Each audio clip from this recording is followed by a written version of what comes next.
جی بسم اللہ الرحمن الرحیم۔ آج ہمارا سبق ہے مرکب غیر مفید۔ مرکب غیر مفید کس کو کہتے ہیں کہ جب بات کرنے والا بات کر کے خاموش ہو جائے، سننے والے کو کوئی خبر یا طلب معلوم نہ ہو۔ کسی شے کا جو نام ہوتا ہے اس نام کے اندر اس کی تعریف ہوتی ہے کہ ایسا مرکب جو فائدہ دینے والا نہیں ہے۔ فائدہ تو دیتا ہے کچھ نہ کچھ، لیکن ادھورا فائدہ دیتا ہے، مکمل فائدہ نہیں دیتا۔ اس لیے اس کی تعریف کرتے ہیں کہ جس سے کوئی خبر یا طلب معلوم نہ ہو، جس سے کوئی خبر، بات کرنے والا بات کر کے خاموش ہو جائے تو سننے والے کو کوئی خبر یا طلب معلوم نہ ہو، یعنی اس میں خبر بھی نہیں ہوتی اور طلب بھی نہیں ہوتی، ادھوری بات ہوتی ہے، اس لیے اس کو غیر مفید کہتے ہیں۔ مرکب غیر مفید کی دو قسمیں ہیں، عام طور پر اس کو اضافی اور توصیفی قسمیں کر دیتے ہیں، حقیقت میں دو قسمیں، مرکب تقییدی اور مرکب غیر تقییدی۔ تقییدی قید سے ہے جس کا دوسرا جز پہلے کے لیے قید بنے، دو جز ہوں گے نا تو دوسرا جز پہلے جز کے لیے قید بنے گا، اس کو کہتے ہیں مرکب تقییدی۔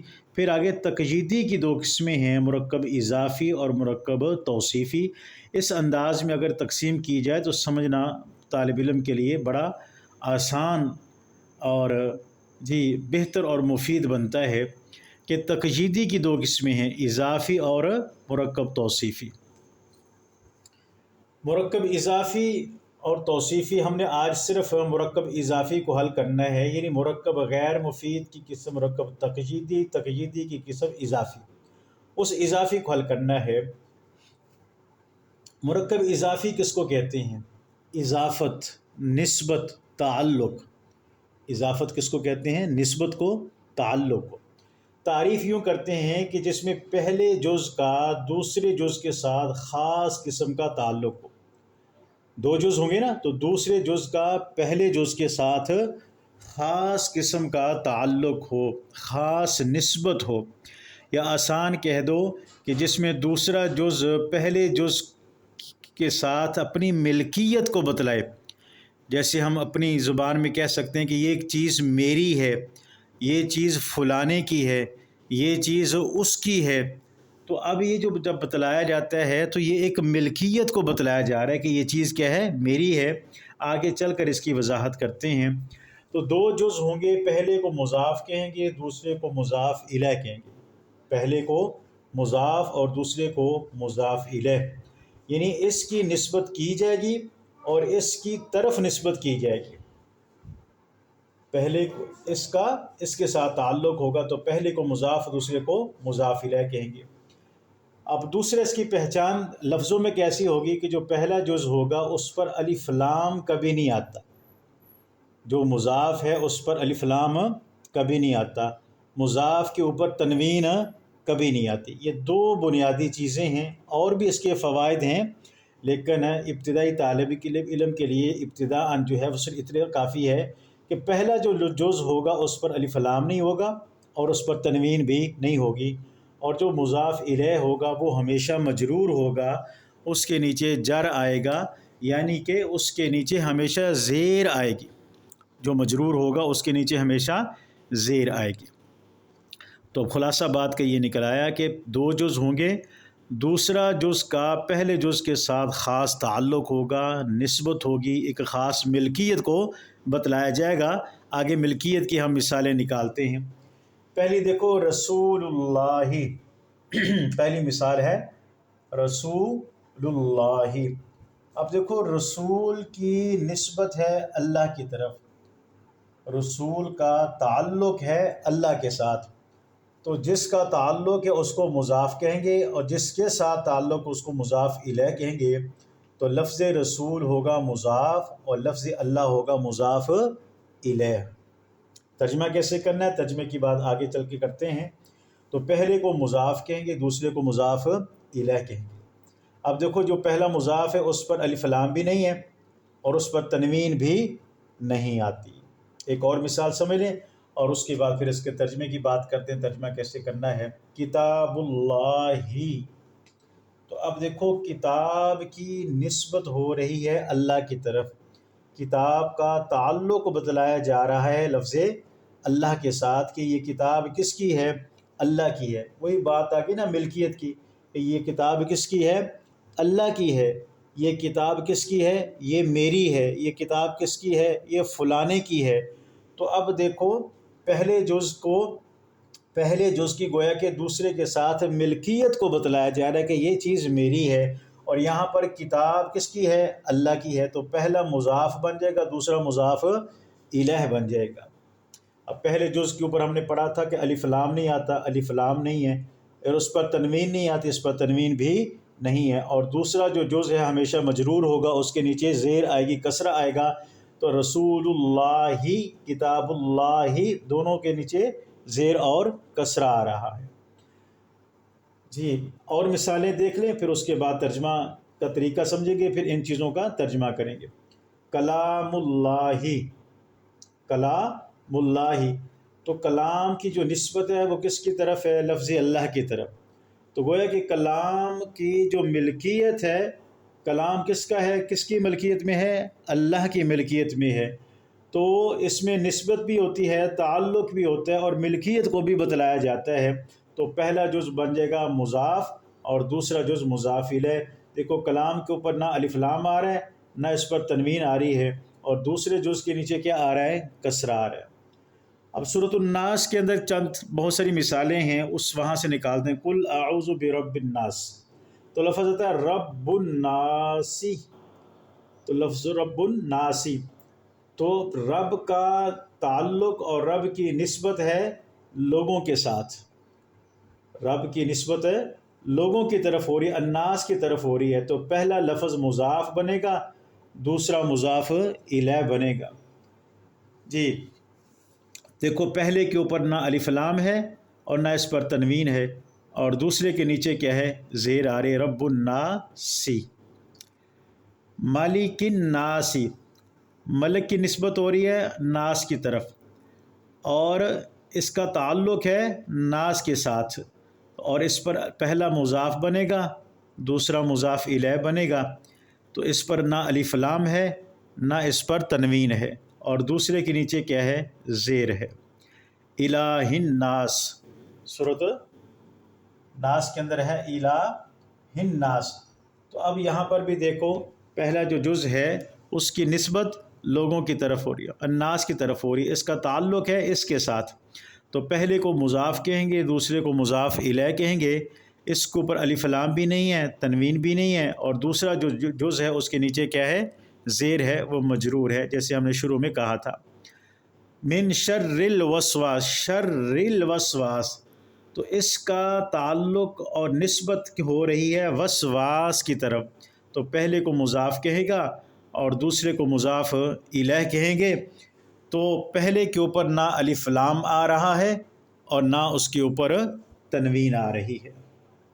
سورت کو پورا کر لیں، پھر ان ساری باتوں کا ترجمہ کریں۔ اس کے بعد صدور الناس، صدور کی نسبت الناس کی طرف، صدور کی نسبت الناس کی طرف۔ تو پہلا مضاف، دوسرا مضاف الیہ، اس پر نہ الف لام نہ اس پر تنوین، اور اس کے نیچے زیر آ رہی ہے، من شر الوسواسی الناسی الناسی الناسی صدور الناسی۔ جی تو اب یہاں پر دیکھو، تو پہلے کو مضاف، دوسرے کو مضاف الیہ کہے گا۔ اس کے سورۃ الفلق ہے، تو اب دیکھو سورۃ الناس کے اندر سورۃ الناس کا مکمل ہم نے اجرا کر لیا، پتہ چل گیا کہ اس میں جتنی بھی آیات ہیں وہ ساری مرکب اضافی ہیں، اور پھر جب مرکب اضافی کا ترجمہ کیسے کرنا ہم ترجمہ کریں گے تو اس کا ترجمہ بھی آسان ہو جائے گا۔ تو پہلے دن ہی سورۃ الناس کا اجرا طالب علم بآسانی کر لے گا۔ قل اعوذ برب الفلق، رب الفلقی، رب الفلق، تو رب کی نسبت ہو رہی ہے فلق کی طرف، تو رب مضاف ہوگا اور یہ مضاف الیہ ہو گیا۔ اس کو جی اس پر الف لام بھی نہیں ہے اور اس پر تنوین بھی نہیں ہے، اور اس کے نیچے کیا ہے، زیر ہے۔ اس کے بعد سورۃ النصر ہے، نصر اللہ اذا جاء نصر اللہ، تو نصر کی نسبت ہے لفظ اللہ کی طرف، اس کا تعلق اس کے ساتھ ہے، تو اس کو مضاف کہیں گے اور دوسرے کو مضاف الیہ کہیں گے۔ اس پر نہ الف لام ہے نہ اس پر تنوین ہے۔ آخری مثال دین اللہ، تو دین اس کی نسبت اللہ کی طرف، اس کا تعلق اس کے ساتھ، تو پہلا مضاف دوسرا مضاف الیہ، اور لفظوں میں ایسے پتہ چلے گا کہ اس پر الف لام بھی نہیں ہے اور اس پر تنوین بھی نہیں ہے، لہذا اس کو مضاف بنا سکتے ہیں اور لفظ اللہ وہ مضاف الیہ بنے گا۔ تو یہ جو ہم سورۃ الناس، سورۃ الفلق اور سورۃ النصر کے اندر جو مشہور زیادہ مثالیں تھیں وہ ہم نے پڑھ لیں، اور ان آیات سے اس بات کا اندازہ ہو گیا کہ مضاف کس کو کہتے ہیں، مضاف الیہ کس کو کہا جاتا ہے۔ اب مسئلہ ہے اس کا ترجمہ کرنے کا کہ اس کا ترجمہ کیسے کرنا ہے۔ تو ترجمے کے اندر بنیادی بات ہم نے یہ دیکھ لی ہے کہ ویسے تو پہلے مضاف ہوتا ہے پھر مضاف الیہ ہوتا ہے، عربی کے اندر پہلے مضاف ہوگا پھر مضاف الیہ ہوگا، لیکن جب ترجمہ کرنا ہے نا تو ترجمہ کرتے وقت الٹ ہو جائے گا۔ یہاں دیکھو لکھا ہوا ہے مضاف الیہ کا پہلے ترجمہ کریں گے، مضاف کا بعد میں کریں گے۔ یہ مضاف الیہ کا پہلے اور مضاف کا ترجمہ بعد میں کریں گے، اور اردو میں ترجمہ کرتے وقت دونوں جزوں کو ہم نے آپس میں جوڑنا ہے نا، تو جوڑنے کا طریقہ کس لفظ کے ساتھ جوڑیں گے؟ اردو کے اندر دونوں لفظوں کو ہم نے ساتھ جوڑنا ہے تو کس لفظ کے ساتھ جوڑیں گے؟ کا، کی، کے، کو، یہ عام طور پر الفاظ آ جاتے ہیں اور ان الفاظ کے ساتھ ہم دونوں لفظوں کو آپس میں جوڑ دیتے ہیں۔ اب ترجمہ کرنے کی کوشش کرتے ہیں۔ دیکھو رسول اللہ، تو پہلے ہم نے مضاف الیہ کا ترجمہ کرنا پھر مضاف کا کرنا ہے۔ اللہ کا مطلب لفظ اللہ کا مطلب لفظ اللہ، اللہ، رسول کا معنی رسول، اللہ رسول، اللہ رسول، تو دونوں کو جوڑنے کے لیے درمیان میں کیا لگائیں گا؟ یہ جو کا، کی، کے، کو ہے اس کو لگائے گئے اللہ کا رسول یا اللہ کے رسول۔ آخر میں ہے ہوں یہ چیز نہیں لگے گی کیونکہ یہ ادھوری بات ہے۔ مرکب غیر مفید کی قسمیں چل رہی ہیں نا، تو مرکب غیر مفید وہی ہوتا ہے کہ جس کے سننے کے بعد نہ خبر معلوم ہوتی ہے نہ طلب معلوم۔ تو اب یہاں پر یہ نہیں بتلایا جا رہا کہ اللہ کے رسول کون ہیں یا اللہ کا رسول کیا ہے، اس کے بارے میں نہ خبر ہے اور نہ اس سے کوئی شے کو طلب کیا جا رہا ہے، بس اتنا بتلایا جا رہا ہے کہ اللہ کا رسول۔ فائدہ تو ہو رہا ہے لیکن ادھورا فائدہ ہو رہا ہے۔ اب مثال دیکھو کتاب اللہ، پہلے لفظ اللہ کا ترجمہ کریں گے پھر کتاب کا۔ اللہ کا مطلب اللہ، کتاب کا مطلب کتاب ہے۔ اللہ کتاب، اللہ کتاب، درمیان کیا لگا دیں گے؟ اللہ کی کتاب، اللہ کی کتاب۔ کلام اللہ، پہلے مضاف الیہ کا پھر مضاف کا درمیان میں۔ اب اللہ کا مطلب اللہ ہے، کلام کا مطلب کیا ہے؟ کلام ہے، بات۔ اللہ کی کلام یا اللہ کا کلام، اللہ کا کلام، آخر میں ہے ہوں ہیں یہ چیزیں بالکل نہیں لگے گی۔ اس کے بعد ہے رب الناس، پہلے الناس کا پھر لفظ رب کا۔ ناس کا معنی ہوتا ہے لوگ، انسان، رب کا مطلب پروردگار، تو ترجمہ کیا بن جائے گا؟ لوگوں، اس کا مطلب رب، لوگوں کا رب، لوگوں کا رب۔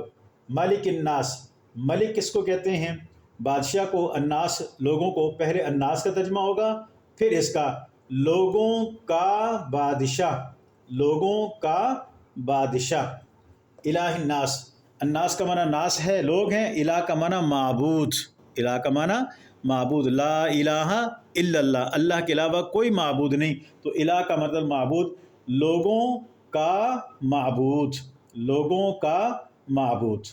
شر الوسواس، وسوسہ ڈالنا، وسواس سمجھنا، وسوسہ، اور شر کا مطلب برائی، شر، تو ترجمہ کیا بنے گا؟ وسوسے کا شر، وسوسے کی برائی۔ الوسواس وسوسہ ڈالنے والا، مراد شیطان ہے، تو وسوسہ ڈالنے والے کا شر یا وسوسہ ڈالنے والے کی برائی۔ تو اب دیکھو سورۃ الناس ہم نے سبق پڑھا اور اسی کے ساتھ سورۃ الناس کا ساری آیات کا پتہ بھی چل گیا، مضاف کون ہے، مضاف الیہ کون ہے، اور اس کا ترجمہ کرنے کا طریقہ بھی الحمدللہ یہی صاف ہو گیا۔ آخری 2-4 مثالیں رہ گئی ہیں۔ صدور الناس، الناس کا مطلب لوگ، صدور کہتے ہیں سینے کو، صدور صدر کی جمع ہے صدور، تو آپ کا ترجمہ کیا بنے گا؟ لوگوں کا، لوگوں کے سینے، صدر جمع ہے نا صدور کی، صدور جمع ہے صدر کی، تو لوگوں کے سینے۔ رب الفلق، فلک کا رب، فلک کا رب۔